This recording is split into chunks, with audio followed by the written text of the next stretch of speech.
Friends, welcome to my YouTube channel.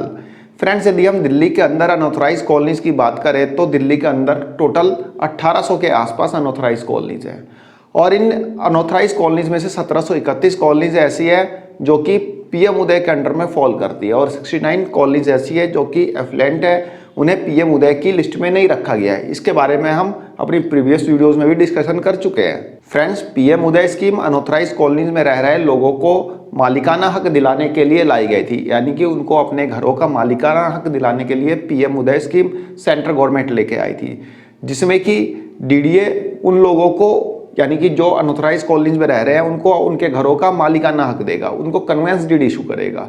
ठीक है friends, तो पीएम उदय स्कीम के तहत अनऑथराइज कॉलोनीज में रह रहे लोगों को मालिकाना हक दिया जाता है। फ्रेंड्स, अभी दिल्ली के अंदर लगभग 30% लोग, दिल्ली की पॉपुलेशन का 30% लोग, जो कि लगभग 40 लाख के आसपास लोग ऐसे हैं जो कि अनऑथराइज कॉलोनीज में रहते हैं। और दिल्ली के अंदर अनऑथराइज कॉलोनीज में जो सेल परचेज होती है ज़मीनों की, जो कि खरीद फरोख्त होती है, वह 99% ऐसी होती है जो कि जीपीए पे होती है। जीपीए यानी जनरल पावर ऑफ अटॉर्नी, उसमें किसी भी तरह की रजिस्ट्री नहीं होती। 99% से भी ज़्यादा ऐसी ज़मीनें हैं, ऐसे प्लॉट्स हैं, ऐसे घर हैं जो कि जीपीए पे बिकते हैं दिल्ली की अनऑथराइज कॉलोनीज में। ऐसा नहीं है कि लोग रजिस्ट्री कराना नहीं चाहते हैं, लोग चाहते हैं रजिस्ट्री कराना, लेकिन रजिस्ट्री उनकी होती ही नहीं है क्योंकि अनऑथराइज कॉलोनीज है। तो अनऑथराइज कॉलोनीज की रजिस्ट्री गवर्नमेंट कैसे कर सकती है? लेकिन 1% के आसपास ऐसे भी लोग हैं जो कि अपनी जो प्रॉपर्टी है, जो उनका घर है, उनका जो प्लॉट है, उसको रजिस्ट्री पे बेच सकते हैं। तो वो कैसे बेच सकते हैं? क्योंकि उन्होंने पीएम उदय स्कीम के तहत अपने घर का मालिकाना हक ले रखा है, कन्वेंस डीड ले रखी है, और जिन लोगों ने कन्वेंस डीड ले रखी है वह अपने घर या अपने प्लॉट को बेच सकते हैं रजिस्ट्री करा के। लेकिन जैसा कि मैंने आपको बताया कि 99% ऐसे सौदे होते हैं जिसमें कि कन्वेंस डीड या फिर रजिस्ट्री नहीं होती, वह सिर्फ जनरल पावर ऑफ अटॉर्नी पे सेल परचेज करते हैं। लेकिन फ्रेंड्स, पिछले 1 साल से दिल्ली की जो अनऑथराइज कॉलोनीज हैं उसमें एक समस्या देखने को मिल रही है जो कि पहले अनऑथराइज कॉलोनीज में देखने को नहीं मिलती थी। अब समस्या यह है कि इन ऑथराइज कॉलोनीज में अब बिजली के मीटर नहीं लग रहे हैं। ऐसा नहीं है कि पूरी दिल्ली की अनऑथराइज कॉलोनीज में बिजली के मीटर लग ही नहीं रहे, बिजली के कनेक्शन बिजली कंपनियां दे ही नहीं रही है। लेकिन बहुत सी ऐसी कॉलोनियां हैं जहाँ पे इलेक्ट्रिसिटी की जो कंपनी है, इलेक्ट्रिसिटी डिस्ट्रीब्यूशन कंपनियां जो हैं, वे अपना मीटर नहीं लगा रही हैं, वे लोग अपना कनेक्शन नहीं दे रहे हैं लोगों को। तो ऐसी प्रॉब्लम दिल्ली की अनऑथराइज कॉलोनीज में पिछले 1 साल से देखने में आ रही है। इवन ऐसा भी हो रहा है कि आपके पड़ोस में मीटर लगा है लेकिन आपके घर पे मीटर नहीं लग रहा है। ऐसा भी हो रहा है कि आपके ग्राउंड फ्लोर पर मीटर लगा है, फर्स्ट और सेकंड फ्लोर के लिए अप्लाई कर रहे हैं तो आपका मीटर नहीं लग रहा है। दिल्ली की बहुत सारी ऐसी कॉलोनियां हैं जिनमें कि मीटर नहीं लग रहा है। तो फ्रेंड्स, यदि आप दिल्ली की किसी भी अनऑथराइज कॉलोनी में अपना घर खरीदने जा रहे हैं, अपना प्लॉट खरीदने जा रहे हैं, तो एक बार इंश्योर जरूर कर लीजिएगा कि आपके वहाँ पे बिजली का मीटर ईजिली लग जाए। प्लॉट खरीद रहे हैं तो ध्यान रखना, घर खरीद रहे हैं तो उसमें बिजली का मीटर लगा हो, ये थोड़ा सा ध्यान कर लेना। नहीं तो पता चले कि आपने घर खरीद लिया, अपने प्लॉट खरीद लिया, बनवा लिया, और पता चले कि आप अंधेरे में ही रह रहे हो। जो लोग इसको लेके और कॉन्फिडेंट हैं कि भाई मेरे पड़ोस में तो मीटर लगा हुआ है, मैं तो लगवा लूँगा, तो वो लोग ज़्यादा सतर्क रहें, क्योंकि ऐसा ना हो कि वे लोग लाखों रुपए लगा के अपना घर खरीद लें लेकिन बिजली का कनेक्शन ही उनको ना मिल पाए। फ्रेंड्स, एक तरफ दिल्ली के क्लस्टर में रहने वाले, झुग्गी झोपड़ी में रहने वाले लोगों के घर में मीटर लगे हुए हैं, लेकिन जो लोग लाखों रुपए खर्च करके कॉलोनीज में मकान खरीदते हैं, अपना घर खरीदते हैं, प्लॉट खरीदते हैं, उनको मीटर का कनेक्शन नहीं मिल पा रहा है, यानी बिजली का कनेक्शन नहीं मिल पा रहा है। ऐसा क्या कारण है, ये थोड़ा सा जानने का प्रयास करते हैं। उसके बाद आप यह चीज़ इंश्योर करके चलना कि जिस कॉलोनी में आप घर खरीदने का प्लान कर रहे हैं या फिर जिस कॉलोनी में प्लॉट खरीदने का प्लान कर रहे हैं, तो वहाँ पे मीटर इजीली लग जाए। ये आप थोड़ा ध्यान रखना, और ये ध्यान आप तब रखेंगे जब आपको इसके बारे में नॉलेज होगी। तो ये वीडियो थोड़ा आप लास्ट तक देख लेना कि आपको क्लियर हो जाए कि यदि आप अनऑथराइज कॉलोनीज में घर खरीदने जा रहे हैं तो थोड़ा सा सतर्क रहने की ज़रूरत है। फ्रेंड्स, दिल्ली के अंदर अनऑथराइज कॉलोनीज में बिजली के कनेक्शन ना दिए जाने का सबसे बड़ा कारण है दिल्ली के 105 गाँवों में जो लैंड पूलिंग पॉलिसी चल रही है, वह एक सबसे बड़ा कारण है। यानी कि land pooling policy in unauthorise colonies में बिजली का कनेक्शन ना हो पाने का कारण है। अब आप यहाँ पे बोलेंगे कि भाई दिल्ली के 105 गाँव में लैंड पूलिंग पॉलिसी चल रही है तो इससे कॉलोनीज का क्या लेना देना है? भाई वो तो गाँव में चल रही है, कॉलोनी में ऐसा क्यों है कि बिजली के कनेक्शन नहीं लग रहे? फ्रेंड्स, इसे थोड़ा सा डिटेल में जानने का प्रयास करते हैं। फ्रेंड्स, आज से 5-7 साल पहले दिल्ली के अंदर कोई डेवलपमेंट का काम कराना होता था, जैसे कि डीडीए अपनी कोई हाउसिंग स्कीम मतलब कंस्ट्रक्ट करना चाहता है, या फिर कोई हॉस्पिटल बनना है, या फिर डीटीसी का बस डिपो बनना है या फिर किसी भी तरह का कोई भी डेवलपमेंट का काम यदि दिल्ली में कराना होता था तो डीडीए क्या करता था, दिल्ली के किसानों से ज़मीन लेता था, ज़मीन उनकी एक्वायर करता था। अब दिल्ली के किसान कौन थे भाई? दिल्ली के किसान दिल्ली के गाँव वाले ही होंगे ना।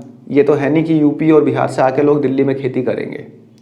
तो दिल्ली के गांव वालों से ही डीडीए उनकी ज़मीन को एक्वायर करता था और वहाँ पे डेवलपमेंट का काम डीडीए कराता था। और जो ज़मीन डीडीए वहाँ से मतलब उनसे एक्वायर करता था उसके बदले उनको मुआवजा देता था। ठीक है, उनको मुआवजा दे देता था। लेकिन जब जब डीडीए उनकी ज़मीन को एक्वायर करने का प्रोसेस करता था, क्या करते थे किसान? कोर्ट पहुँच जाते थे। कोर्ट पहुँच के डीडीए के खिलाफ कि भाई हमें मुआवजा कम दिया है, हमारी ज़मीन की मार्केट वैल्यू काफ़ी ज़्यादा है लेकिन हमें मुआवजा तो कुछ भी नहीं मिल पा रहा है। तो ऐसा है कि भाई मेरी ज़मीन रहने दो, मैं खेती कर रहा हूँ, मैं खेती करने से खुश हूँ, मेरी ज़मीन मुझे बेचनी नहीं है। ऐसा दिल्ली के किसान करते थे। तो पहले क्या होता था, जब हमारा देश आज़ाद हुआ था तो संपत्ति का अधिकार यानी कि आपकी प्रॉपर्टी है, कोई ज़मीन है, आपसे कोई ज़बरदस्ती नहीं ले सकता। आपका जो संपत्ति का अधिकार होता था वो आपका फंडामेंटल राइट्स होते थे। यानी कि आप चाहें तो अपनी प्रॉपर्टी को बेचो, नहीं चाहते तो मत बेचो, तो हमारे फंडामेंटल राइट्स होते थे। और फंडामेंटल राइट्स को कोई चैलेंज करता था तो सीधा सुप्रीम कोर्ट पहुंच सकते हैं।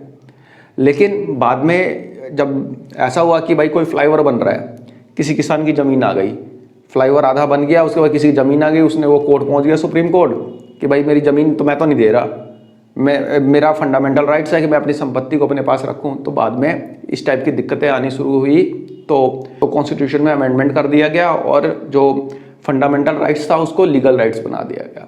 तो ये सब पहले हुआ था, हमारे कॉन्स्टिट्यूशन में ऐसा है। तो दिल्ली में भी यही होता था।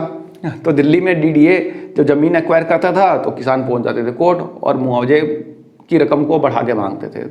तो इन्हीं सब दिक्कतों से निपटने के लिए और दिल्ली में ज़्यादा से ज़्यादा लोगों को रेजिडेंस प्रोवाइड करने के लिए डीडीए ने लैंड पूलिंग पॉलिसी स्टार्ट की। डीडीए ने लैंड पूलिंग स्टार्ट की और डीडीए उसमें क्या करता था, किसानों क्या कर रहा है, किसानों की ज़मीन ले रहा है और किसानों की ज़मीन लेके उस पर 40% पे खुद डेवलपमेंट कर रहा है और 60% उनको वापस दे रहा है, उसका CLU करा के, मतलब चेंज लैंड यूटिलाइजेशन करा के, CLU करा के उनको वापस दे देगा। तो ये लैंड पूलिंग पॉलिसी में डीडीए ने प्रोसेस रखा है। क्योंकि ज़मीन एक्वायर करने के पचड़े में काफ़ी लंबी कानूनी प्रक्रिया चलती थी, तो इसलिए डीडीए ने ये लैंड पूलिंग पॉलिसी स्टार्ट की। यही एक रीज़न नहीं है कि लैंड पूलिंग पॉलिसी स्टार्ट की, इसके अलावा भी कई रीज़न है। ठीक है फ्रेंड्स, यहाँ पे हम इस बारे में कोई डिस्कशन नहीं करेंगे। हम बात कर रहे हैं कि कॉलोनीज़ में मीटर नहीं लग पा रहे, बिजली के कनेक्शन नहीं मिल पा रहे। फ्रेंड्स, जैसा कि मैंने आपको बताया कि दिल्ली के अंदर 1800 के आसपास अनऑथराइज कॉलोनीज़ हैं और जो ये अनऑथराइज कॉलोनीज़ है ना, ये इन्हीं गाँव वालों की ज़मीन में बसे हुई है। भाई जिस ज़मीन पे ये खेती करते थे, इन लोगों ने क्या किया कि ज़मीन को काट काट के छोटे छोटे प्लॉट काट के 30 गज, 40 गज, 50 गज, 60 गज, 80 गज, इस टाइप से ये ज़मीनें बेच दी। और ज़मीनें तो बेच दी, लोगों ने खरीद ली, लोगों ने घर बना लिए और आज 25-25, 30-30, 35-35 सालों से लोग रह रहे हैं यहाँ पे। ठीक है, तो लोग रह रहे हैं। तो जब दिल्ली के अंदर अनऑथराइज कॉलोनी में 30% लोग रहने लग गए, 40 लाख लोग रहने लग गए, तो भाई कॉलोनी तो अनऑथराइज ही कहलाएगी। उस समय कांग्रेस की गवर्नमेंट थी, तो कांग्रेस की गवर्नमेंट ने, उस समय शीला दीक्षित गवर्नमेंट ने प्रोविजनल सर्टिफिकेट दे दिया था इन कॉलोनीज़ को कि हाँ भाई हम तोड़ेंगे नहीं, इन कॉलोनीज़ को हम प्रोविजनल सर्टिफिकेट देते हैं। अब प्रोविजनल सर्टिफिकेट दे दिया, लेकिन इन कॉलोनीज़ का डेवलपमेंट कैसे किया जाएगा ऐसा कुछ भी कोई उसका ड्राफ्ट तैयार नहीं किया। लेकिन केंद्र की मोदी गवर्नमेंट ने इन कॉलोनीज़ को मतलब ना तोड़ने के लिए एक बिल लेके आई कि इन कॉलोनीज़ को हम तोड़ेंगे नहीं, बाकी आप PM उदय के तहत आप अपने कॉलोनीज़ का, अपने घर का कन्वेंस डीड ले लीजिए। उसके अलावा भी हर 2-2, 3-3, 4-4 साल पे ये गवर्नमेंट इन कॉलोनीज़ को ना तोड़ने का बिल लोकसभा और राज्यसभा में क्लियर कराती रही है। लेकिन इन कॉलोनीज़ को प्रॉपर डेवलपमेंट के लिए अभी भी गवर्नमेंट ने कुछ किया नहीं है। तो जैसा कि मैंने बताया कि ये कॉलोनियाँ जो हैं दिल्ली की एग्रीकल्चर लैंड पे बसी हुई हैं, खेती की ज़मीन पे, जो बेशक आज से 20 साल पहले रही हो या 30 साल पहले रही हो, अब तो लोग फिलहाल यहाँ पे रह रहे हैं। तो अब क्या हो रहा है, जो लैंड पूलिंग पॉलिसी में डीडीए ने किसानों की जो खेती वाली ज़मीन है वह एक्वायर कर रहा है डीडीए, यानी कि डीडीए उस लैंड पूलिंग पॉलिसी में वो डीडीए एक्वायर नहीं कर रहा है, लोग खुद दे रहे हैं। जैसे कि सपोज डेट मेरी कराला गांव में ज़मीन है, सपोज डेट कराला गांव में या कंझाला गांव में या मदनपुर गांव में ज़मीन है, मैं वहाँ पे खेती करता हूँ। ठीक है, वहाँ पे जैसे खसरा नंबर 36, 37, 38, 39 है, 4 खसरे हैं वहाँ पे। सपोज डेट मेरी ज़मीन जो है 4 खसरों में पड़ती है। मैंने अपनी ज़मीन को लैंड पूलिंग पॉलिसी में दे दिया डीडीए को, लो भाई ये आप ले लो और इसको डेवलप करो। लैंड पूलिंग पॉलिसी में मैंने अपनी ज़मीन को दे दिया और किसी पर्टिकुलर एक खसरे में कोई कॉलोनी बसी हुई है जो कि 30 साल से लोग वहाँ पे रह रहे हैं। तो डीडीए के मैप में तो ये आ गया कि हाँ भाई ये 4 खसरे हमारे पास आ गए हैं जो कि लैंड पूलिंग पॉलिसी में आ चुके हैं। डीडीए के मैप में ये आ गया। अब प्रॉब्लम क्या आ रही है कि जो ज़मीन जो है लैंड पूलिंग पॉलिसी के अंदर चली गई है, यदि वहाँ पे कोई कॉलोनी बसी हुई है तो वो कॉलोनी में भी बिजली के मीटर नहीं लग रहे। क्यों नहीं लग रहे? क्योंकि डीडीए का वहाँ पे एनओसी मांगा जा रहा है। बिजली कंपनियाँ डीडीए का एनओसी मांग रही हैं जो पर्टिकुलर कॉलोनी जो है किसी पर्टिकुलर खसरे में आ रही है जो कि लैंड पूलिंग पॉलिसी में जा चुका है। अब ये प्रॉब्लम आ रही है भाई, किसान ने क्या किया था आज से 20 साल पहले, उस पर्टिकुलर खसरे में से कॉलोनी बना दी, कॉलोनी दे दी भाई लोगों को, लोग रह रहे हैं। कॉलोनी छोटे छोटे प्लॉट काट काट के दे दिए, लोग रह रहे हैं वहाँ पे, जो ज़मीन की खरीद फरोख्त कर रहे हैं। अब क्या है, अब वो लैंड पूलिंग पॉलिसी में आ रहा है, वो लैंड पूलिंग के मैप में आ जा रहा है पर्टिकुलर वो खसरा। तो जब वो अपने बिजली के कनेक्शन के लिए अप्लाई कर रहे हैं तो उनको एक रिमार्क्स लग के आ रहा है कि भाई जो आपकी ज़मीन है वो लैंड पूलिंग पॉलिसी में है, इसलिए आपको मीटर नहीं दे सकते हम, यानी बिजली के कनेक्शन नहीं दे सकते। अब भाई उसके पड़ोस में मीटर लगा है, इधर लगा है, उधर लगा है, सब क्या लगे हुए हैं। इवन उसके भी फर्स्ट फ्लोर पे लगा हुआ है, सेकंड फ्लोर पे लेना चाहता है, नहीं दे रहे। ये सबसे बड़ी दिक्कत आ रही है। तो जैसे कि मैंने आपको कराला गाँव का एग्जाम्पल दिया, आप कंझावला गाँव का एग्जाम्पल लेके देख लीजिए, वहाँ पर भी यही हालत है। ऐसे करते करते पूरी दिल्ली में लगभग जहाँ जहाँ लैंड पूलिंग पॉलिसी चल रही है, जिस जिस गाँव में चल रही है, जैसे मान लीजिए बक्करवाला गाँव है, बक्करवाला गांव की कुछ ज़मीन लोगों ने यानी कि वहाँ के किसानों ने दे दी लैंड पूलिंग में, और वहाँ पे कोई कॉलोनी बसी हुई है। अब वो कॉलोनी का पर्टिकुलर कुछ एरिया भी यदि आ रहा है लैंड पूलिंग पॉलिसी में, यानी उस पर्टिकुलर खसरे में, तो पूरी कॉलोनी में बिजली के कनेक्शन देने बंद कर दे रहे हैं लोग। वो सीधा ये बोल रहे हैं कि आपकी कॉलोनी जो है लैंड पूलिंग पॉलिसी में आ रही है। तो ये सबसे बड़ी प्रॉब्लम है। इसलिए मैं कह रहा हूँ कि यदि आप किसी अनऑथराइज कॉलोनीज में घर खरीद रहे हैं, अपना प्लॉट खरीद रहे हैं, तो यह ध्यान रख लेना कि आपको बिजली का मीटर आसानी से लग जाए, आपको बिजली का कनेक्शन आसानी से मिल जाए। अब ये सबसे बड़ी प्रॉब्लम ये है कि हम ये ध्यान कैसे रखें, हमें पता कैसे चलेगा। फ्रेंड्स, सबसे पहले तो मैं आपको डीडीए की लैंड पूलिंग पॉलिसी का, यानी डीडीए जो लैंड पूलिंग पॉलिसी चला रहा है उसका वेबसाइट का लिंक मैं आपको डिस्क्रिप्शन बॉक्स में दे रहा हूँ। वहाँ पे मैप बने हुए हैं। बाकी जो मैप आप मेरे पीछे देख रहे हैं, इसका पीडीएफ लिंक भी मैं आपको डिस्क्रिप्शन बॉक्स में प्रोवाइड करा दूंगा, जहाँ पे आप जाके देख लेंगे कि हाँ भाई कौन कौन सा एरिया जो है लैंड पूलिंग पॉलिसी में आ रहे हैं। तो आप पर्टिकुलर उन कॉलोनी से थोड़ा सा बच के या फिर पर्टिकुलर उस खसरे में घर मत लेना, नहीं तो परेशान होंगे आप। बिजली का कनेक्शन आपको नहीं मिलेगा, डीडीए आपको एनओसी देगा नहीं, बिजली वाले आपको बिजली का कनेक्शन देगा नहीं। तो ये सबसे बड़ी प्रॉब्लम आ रही है। यदि आप पूरी दिल्ली में कहीं भी रह रहे हैं तो एक बार इस चीज़ को इंश्योर करके जरूर चलना। आप जब अपना घर या प्लॉट इन अनऑथराइज कॉलोनी में खरीद रहे हैं तो ये कॉलोनी जो है लैंड पूलिंग पॉलिसी के अंडर में आती है या नहीं आती है, ये एक बार मैप में जरूर देख लेना। और दूसरा, अपने आसपास में भी पता कर लेना कि भाई पिछले 2-3 महीनों में किसी का मीटर लगा है कि नहीं लगा है। कहीं ऐसा ना हो कि किसी का मीटर ही नहीं लगा और आप वहाँ पे घर ले लें और परेशान होते रहे। ऐसे बहुत से लोग हैं जो पिछले 1-1.5 साल से अंधेरे में रह रहे हैं, उनका घर बनवा लिया, सब कुछ बन गया, लेकिन उनको बिजली का कनेक्शन नहीं मिल पा रहा है। भाई उन्होंने टेम्प्रेरी कनेक्शन लेके घर तो बनवा लिया, लेकिन अब परमानेंट कनेक्शन के लिए अप्लाई कर रहे हैं तो उनको कनेक्शन नहीं मिल पा रहा है। बिजली का कनेक्शन क्यों नहीं मिल पा रहा है? रिमार्क्स लग जा रहा है कि भाई आपकी कॉलोनी जो है लैंड पूलिंग पॉलिसी के अंडर में आती है।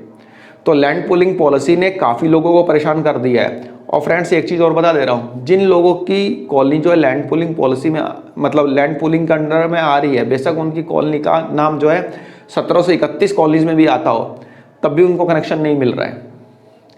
आप ये मत समझना कि 1731 कॉलोनीज जो कि पीएम उदय के अंडर में आती है, यदि वहाँ पे आपका घर है तो आप बिल्कुल 100% सेफ है। लैंड पूलिंग पॉलिसी में काफ़ी लोग उसमें मतलब काफ़ी लोगों के घर टूट भी सकते हैं। तो लैंड पूलिंग पॉलिसी को थोड़ा सा आप स्टडी कर लेना। वेबसाइट का लिंक मैं आपको डिस्क्रिप्शन बॉक्स में दे रहा हूँ, वहाँ पे सभी मैप्स वहाँ पे बने हुए हैं। ठीक है, तो मैप एक बार देख लेना कि कौन कौन सी लैंड को लैंड पूलिंग पॉलिसी में रखा गया है। नहीं समझ में आएगा तो बता देना, समझा दूंगा। तो फ्रेंड्स, एक छोटी सी इंफॉर्मेशन थी, आशा करता हूँ आपको पसंद आई होगी। धन्यवाद, नमस्कार।